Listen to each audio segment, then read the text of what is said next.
Today, I'm in Fruita, Colorado, and behind me is a statue of a headless chicken. Most people know the phrase running around like a chicken with its head cut off, and that's because most animals don't have a large enough brain for real cognitive thought.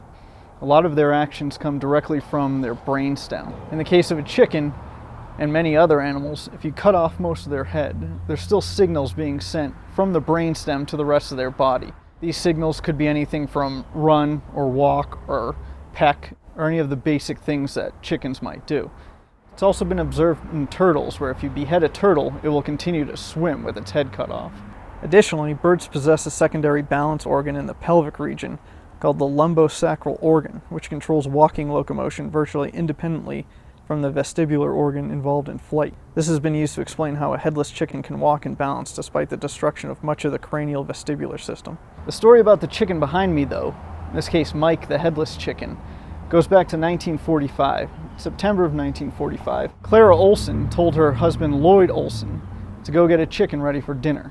Lloyd's mother-in-law was coming over. So Lloyd did what anyone would normally do and went and picked out the best chicken he could. In this case, Mike. Picked up Mike, took his axe, and knowing that his mother-in-law preferred the neck of the chicken, attempted to leave as much neck as possible as he cut Mike's head off.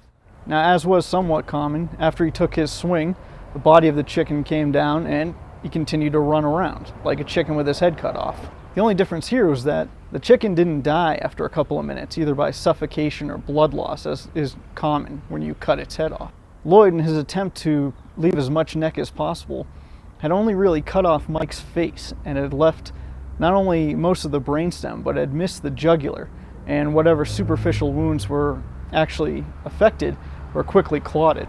Mike, being the chicken that he is, continued to attempt to live the life of a chicken, walking around, pecking at the ground, and attempt to grooming himself. Lloyd realized that this was a different case, and this being the 1940s, anytime you had any sort of oddity, the next step was, of course, to try and capitalize on it, being a circus sideshow, which is exactly what Lloyd Olson did. They even got Mike a manager, and with that, they traveled around the country, charging 25 cents a view, everywhere from New York to Los Angeles. In doing so, Mike was making $4,500 a month, equivalent to over 50 grand a month today, and was insured for $10,000, rightfully so. Mike's career of touring sideshows brought him fame and was featured in Time and Life magazine. He was still able to balance on a perch, walk clumsily, attempt to preen and peck for food, and crow, even though this crowing consisted more of a gurgling sound made in his throat. Now, Mike the headless chicken lived a pretty good life, sharing the stage with two-headed animals and other freaks of the sideshow.